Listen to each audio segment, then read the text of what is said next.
மோசேயை பெற்றெடுத்த தாயை விடவும் அதிக கனம் கொடுத்து மோசேயை காப்பாற்ற வேண்டும் என்று நினைத்தவள் மோசேயினுடைய சொந்த சகோதரி. ஒரு பெட்டகம் செய்து அந்த பெட்டகத்திலே குழந்தையை வைத்து ஆற்றிலே விட்டாள். ஏனென்றால் அந்த நாட்டு சட்டப்படி ஆண் பிள்ளைகளை கொலை செய்ய வேண்டும். மோசேயை காப்பாற்ற வேண்டும் என்பதற்காக மீரியாம் தன்னுடைய தம்பியை ஆற்றிலே அனுப்பினாள். அனுப்பினது மாத்திரமல்ல, ஆறு அடித்துக் கொண்டு போகிற வழியிலே மீரியாம் கரையிலே நடந்து போய் கொண்டிருந்தாள். ஒரு இடத்திலே கடந்து வந்த போது ராஜகுமாரத்தை குளித்துக் கொண்டிருக்கிறாள்.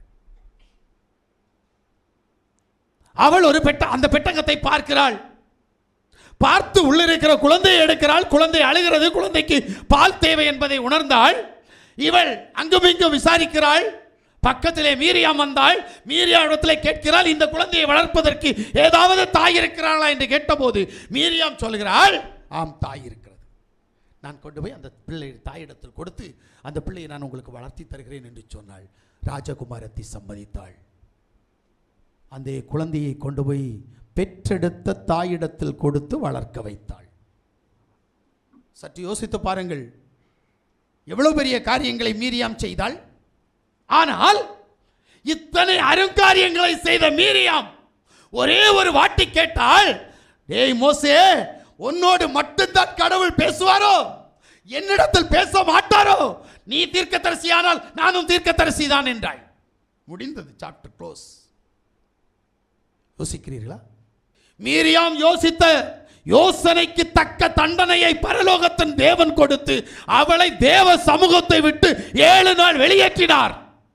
யோசித்து பாருங்கள். என் தேவன் அவருடைய ஊழியக்காரன் மேல் எவ்வளவு கரிசனை உள்ளவராய் இருக்கிறார். அவன் தவறு செய்கிறானா தவறு செய்யவில்லையா என்பதல்ல, அவனை அவர் யாரிடத்திலும் விட்டு கொடுக்க மாட்டார். பிரைஸ் யாசுவா.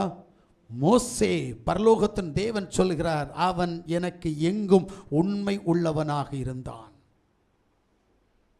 அல்லேலூயா. தேவ சமூகத்தில் கடந்து வந்திருக்கிற தேவனுடைய பிள்ளைகளே, மோசேக்கு உண்மை உள்ளவர்களாக இருக்கிறவர்கள் தேவனுக்கு பிரியமுள்ளவர்களாக இருப்பார்கள். யோசித்து பாருங்கள்.